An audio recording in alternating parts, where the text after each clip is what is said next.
श्री हंस योग प्रेम आश्रम संजय नगर बिंदुखत्ता नैनीताल उत्तराखंड के प्रबंधक महात्मा सार्थानंद का तबादला दिल्ली कर दिया गया है।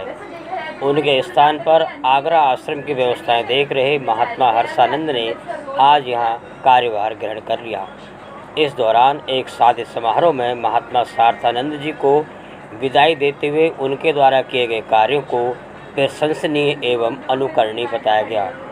इस दौरान मानव उत्थान सेवा समिति के कुमाऊं प्रभारी महात्मा सत्यबोधानंद जी, श्री हंस कीर्ति आश्रम नैनीताल की प्रभारी महात्मा प्रचारिका बाई, महात्मा लीलावती बाई, पूर्व ब्लॉक प्रमुख संध्या डालाकोटी, चेयरमैन लाल कुआं, लाल चंद्र सिंह, किरण डालाकोटी, यूसीडीएफ के पूर्व चेयरमैन डॉक्टर मोहन बिष्ट, हरिंदर बोरा, स्वामीनाथ पंडित, केशव दत्त कांडपाल, भगवान दास वर्मा, राम सिंह बिष्ट, प्रेमनाथ पंडित, संजय झा, गंगा राम, ब्रजमोहन मौर्य, दीक्षित बिष्ट, चंद्रेश बिष्ट, मधु अग्रवाल, नंदी भट्ट, गोविंदी देवी, हेमा राणा समेत तमाम गणमान्य लोग मौजूद थे। सार्थक हो गया तो हर्ष तो होना निश्चित है। सार्थक करना मुश्किल होता है, सार्थक करना सबके बस की बात नहीं है। जो असंभव काम था वो पूजनीय श्री महाराज जी ने महात्मा सार्थानंद जी को भेज करके सार्थक कर दिया।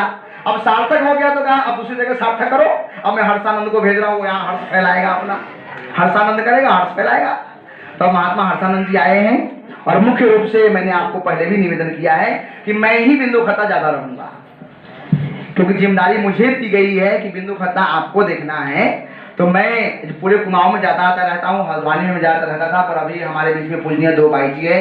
हमने और दो बाई जी का मांग किया है गुरु महाराज जी से। अभी जल्द ही दो बाई जी और भी आने वाली है, तो दो बाई जी रहेंगे, दो महात्मा जी और तो चार बाई जी रहेंगे और हम तीन महात्मा जी हो जाएंगे। एक मैं, एक महात्मा हर्षानंद जी है, एक सार्थानंद जी महात्मा साधनानंद जी है। उनकी भी रामनगर से सितारगंज बदली हो गया है, तो वो भी 2-4 दिन में आ जाएंगे।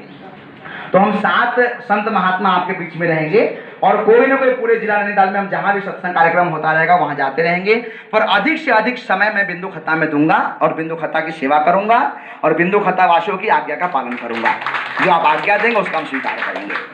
तो समय को आगे बढ़ाते हुए मैं चाहता हूँ कि बिना जोशी जी भी आए और 2 शब्दों में हमारे पूजनीय महात्मा जी का अपनी भावना व्यक्त करें। फिर आगे पूजनीय बाई जी लोग भी अपने अपने 2-2 शब्दों में हमारे महात्मा जी के बारे में अपना उद्बोधन जो है रखेंगे। फिर आज विस्तार रूप से महात्मा सार्थक दिया है, पद है, मान है, प्रतिष्ठा है, ये पदों के चक्कर में छोड़ दे। पदों के चक्कर में तू निर्पद हो जाएगा। इसलिए परमात्मा के पद पकड़ ले, ईश्वर के पद पकड़ ले, गुरु महाराज के पद को पकड़ ले, उन पदों पर अपना ध्यान लगा। ये सबसे बड़ा पद है। लेकिन आज संसार में हमें पद चाहिए। सत्संग बड़ी कड़वी दवाई है और हमें कड़वी दवाई देने में स्वाद आता है। कड़वी दवाई फायदा करती है जीव को, मीठी दवाई नुकसान करती है। ज्यादा मीठा खाओगे तो शुगर हो जाएगा है?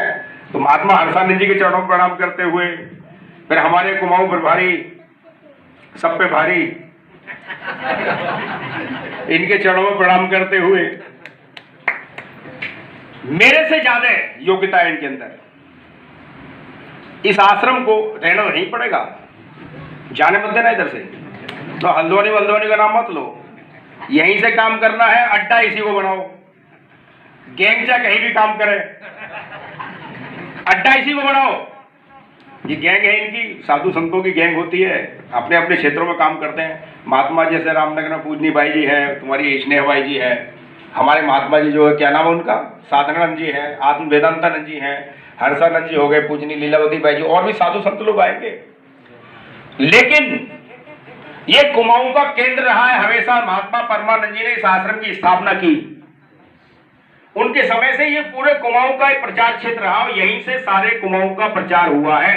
अब बन गया आश्रम, 10 बन जाओ, 20 बन जाओ, लेकिन इसकी जो वैल्यू है, इसका जो महत्व कभी जिंदगी में कभी भी घट नहीं सकता इस बिंदुखत्ता आश्रम का। तो महात्मा जी अभी निहाल जी कह रहे थे कि सब नंद हैं, जो नंद है वो फंद से छूटा हुआ है, और जो नंद नहीं वो फंद में है। नंद का मतलब क्या होता है?